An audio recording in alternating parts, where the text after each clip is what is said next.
थोड्याच वेळात धनंजय मुंडेंची पत्रकार परिषद असणार आहे। मनोज जरांगेंच्या आरोपावरती धनंजय मुंडे काय बोलणार याकडे सर्वांचंच लक्ष लागून आहे।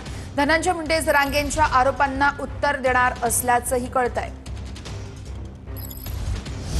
तर जरांगेंच्या प्रकरणात पोलीस योग्य कारवाई करतील असं चंद्रशेखर बावनकुळे म्हणतात। जरांगेंनी एवढा मोठा गौप्यस्फोट केलाय तर पोलिसांनी तातडीने कारवाई करावी असंही बावनकुळेंनी म्हटलंय।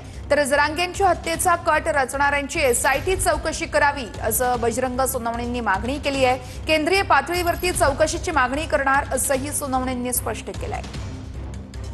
नाही, मला याच्याबद्दल पूर्ण माहिती नाही आहे, पण ज्यांनी काही हे केलं असेल किंवा जे काही त्यांच्याकडे माहिती असेल त्यावर पोलीस कारवाई करतील असं मला वाटतं। जरांगेंनी जर इतका मोठा गौप्यस्फोट केला तर पोलिसांनी तातडीने काळजी घेतली पाहिजे आणि तातडीने चौकशी केली पाहिजे। नाही, बिलकुल लक्ष दिलं पाहिजे पोलिसांनी आणि तातडीने कारवाई केली पाहिजे। आदरणीय मनोजदादा जरांगे पाटील हे समाजासाठी लढणारं लढाऊ नेतृत्व आहे।